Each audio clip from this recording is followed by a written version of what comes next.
kajan video me by your dobadan and there on primary country location no daraja gerkeje baji nyote gwasamani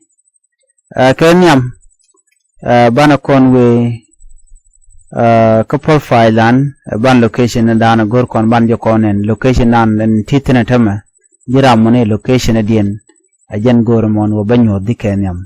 location utini ki gwa dan titin kon an primary country jaga jiko shi page boki your profile page tije demonetize so kujimo benyo doba dan and deran country de daraja gerkeje ka daraja jegwana dien ajen ban right so we're kana mem chalel ka tur do ka profile ku use mobile ki use no computer use no mom twanyen should na meno gwasmen so tembo gor gwadan mo gor kono long gor jeno banawe no kama chaleli setting and privacy mane jenan gor bu kono ten gor no bi twany ana mane ka koro mi shi twanya na me den be inong na mane okay ajen gwa dana to content twanya and machalele setting and privacy and a mishi twanya temi benong gwa da mane okay gor jeno bi twanya jen machalele setting anyok na mala setting ma jen bi twanya gor jeno bi twin rodu twanya na mishi twanya setting be jen nan ka your location gwa da danen shapeju chajira lagatin gor jeno jen bi gor me buwe ka machalele privacy center mene go jeno bi twany tango ndawle je jogono privacy setting dino jeno privacy mo jen gor mo bi jen gor jin werpin okay werpin gwado me temu gor belalet no gwado me mun bu kon nyakel o jin temu dir try gwado me men gor kon jenen me chelele view all topics jendana gor bi twany view all topics me twany ne mene ano tie gwa be jinangten mi she twany she twany and then be nung ti diala tinti nentine diala ti gor jeno bikabal telem do gor gwa me man gor kono jaten a very important part mi gor kono man gor kono jenene okay gor kono jenene mi tele location gwa me ne no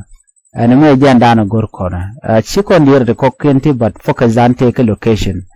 shall you gonna see your location related information, then how we use it, manage your device setting, no. Gwada mtedi bukon ka gorten, gorjeno jin, bidil twanya na me michelele start.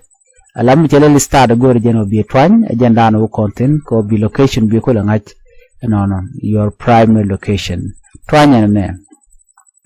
Miche twanya and then bu scroll bu weping, no.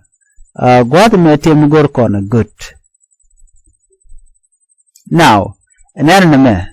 a location at Temachanotka, Chanyo the Gambela, okay? Tarpam. Chajo your primary location a Gambela, Gambela region. Been no more than Guadadan and Facebook page right now. So, managing Bobain on the money. Come on, gor corner, long sure that a corner Michigan, gor corner and woody, be corner ger, ban the gar, come with my gor corner, Michi, media mal, duran mal monetized it. But remember this, and Michelle come Facebook, a la location large angaja. Go and I'm sure your primary location a Gambela, and then go on a me, there or the gerady. Again, now quite a you be imagine your primary location of Guatandian. Ko bi ngach no primary location da agwada menene mishi ngaje no chiben gwame ki taj konene gor jeno jinbulo jok ko chi kon ngajore de gwada ando content me your location en miche nyodun gwada men and then be jen wer ka jen profile fonde wetu kilo ni jok jok enena bulo jok deni lo jok ana buwe ka mandana te video do ki te profile teten tem goro blood gwasme michi ninjo profile te de goro no begar ten man goro begar jene wer kam chelele edit okay twani edit mone edit me ka profile jatum tiega kana dashboard edit ka profile twani edit mo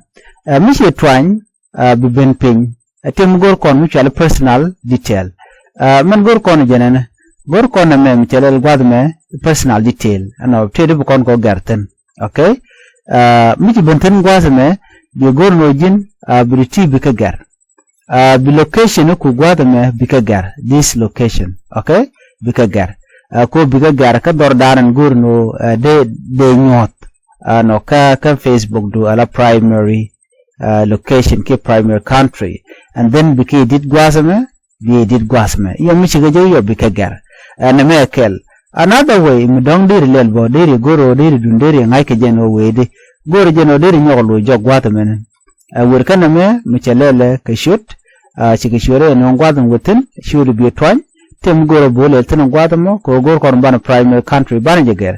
mi ben gwata me wer ka setting and privacy to kon ka language gwata me language me be gar wujen danan gujino diri garten okay yete right now to language de tegeten gor jeno jimmi me bi twan chudu okay twan chudu shur mi che twan tem goro bulala twanya mi che twan tem benu gwad mene ano binan no che no ti men gor ko ne ja gwad mi telel gwad mene ne telel transparency and privacy policy gor jeno no mo bi twanya ne mi che jino mi che twan be jino gwad me be new location do right now location gwad ka na road no gwad we mean that I have to work on that ko be kulben ana me dara gwano de yen mi che me de yen gor banyo jek no ka mi da den biata mal